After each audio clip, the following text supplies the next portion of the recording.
हमारे परम मित्र महेश जी, सर्वप्रथम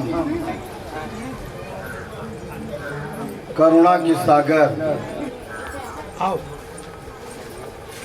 पूरे विश्व में ज्ञान का दीप जलाने वाले, मानो एक समान की विचारधारा को पूरे देश में पहुंचाने वाले महामानव तथागत बुद्ध के चरणों में नमन करते हुए और आज बुद्ध पूर्णिमा पर यहाँ पर उपस्थित सभी सम्मानित धम्म बंधुओं को मेरी ओर से बधाई देना चाहता हूँ। बुद्ध पूर्णिमा की मानो एक समान की विचारधारा, तथागत बुद्ध की करुणा हम सब पर बनी रहे, समस्त भारत पर बनी रहे, समस्त मानव जाति पर बनी रहे, समस्त प्रकृति पर बनी रहे, ऐसी कामना करते हैं। साथियों,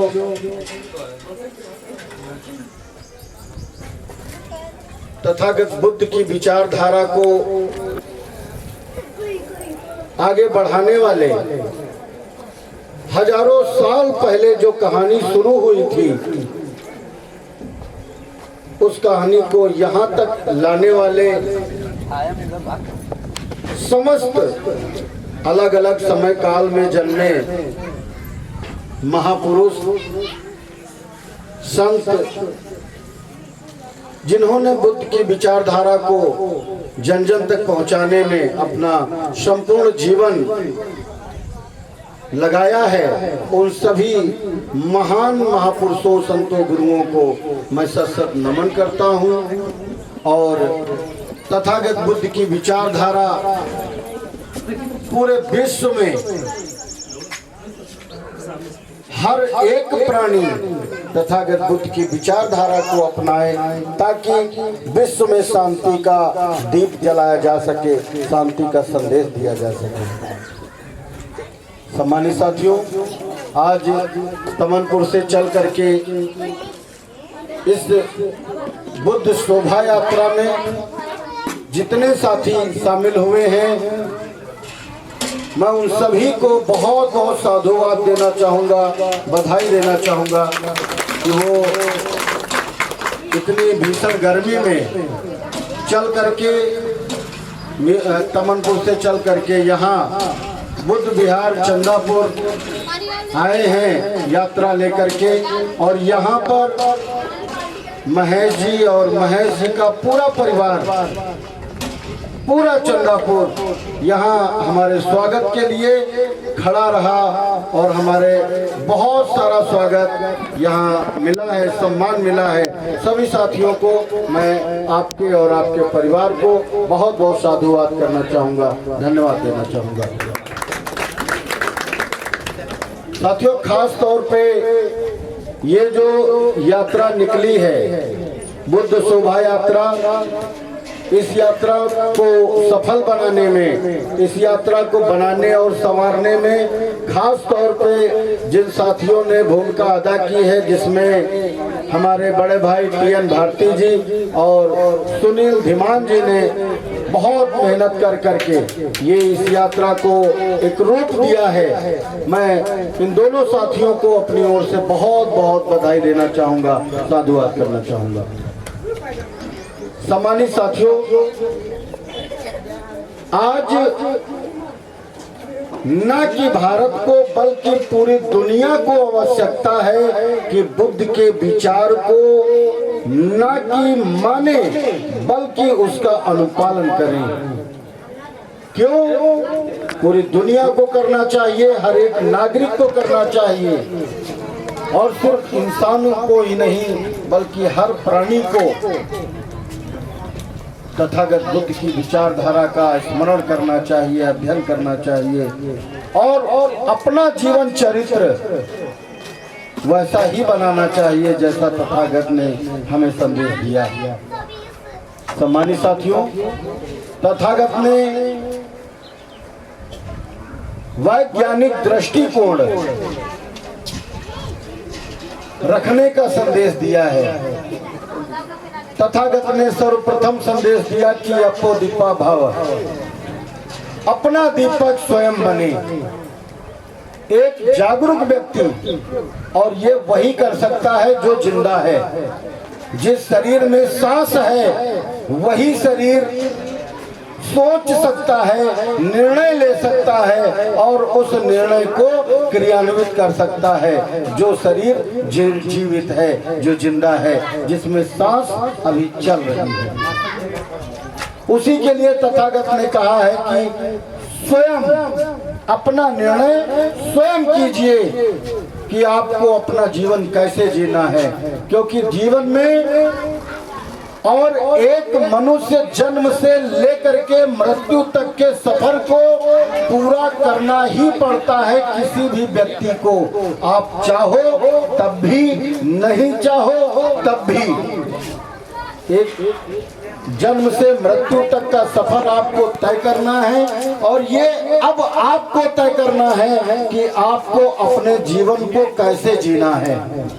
सत्य के मार्ग पर चल करके जीना है या झूठ के मार्ग पर चल करके जीना है।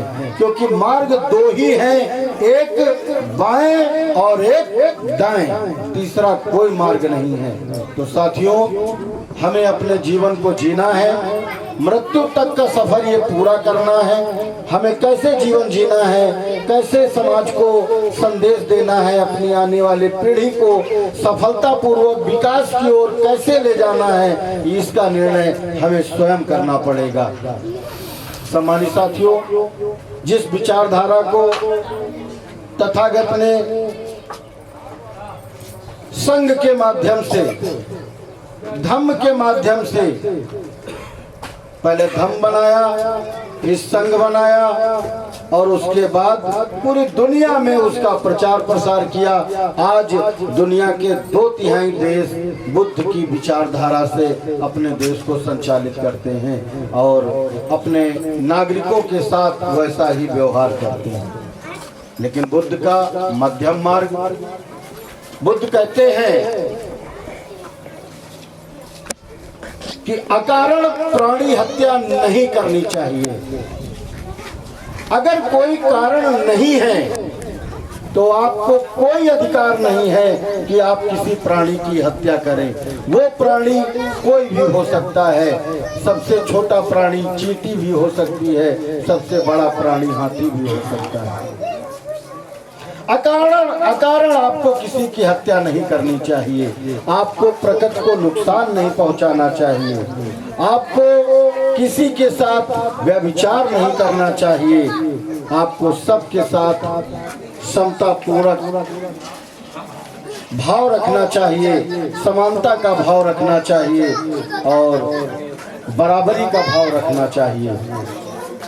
साथियों, समय काल बदला, अलग अलग महापुरुषों ने, संत शिरोमणि सदगुरु कबीर साहब ने, संत शिरोमणि सदगुरु रविदास साहब ने, महात्मा फूले ने, छत्रपति साहू जी महाराज ने, अलग अलग संतों, गुरुओं, महापुरुषों ने अपनी बुद्ध की विचारधारा को आगे बढ़ाने का कार्य किया। और साथियों, उस बात को बाबा साहब डॉक्टर अंबेडकर ने, जब बाबा साहब डॉक्टर अंबेडकर को इस बात का मौका मिला,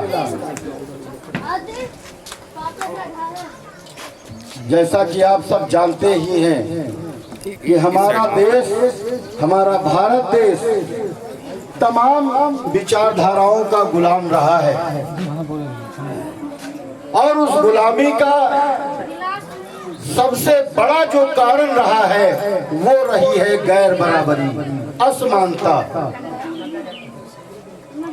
यानी देश के जो संसाधन हैं वो सीमित कुछ लोगों तक ही रखे गए।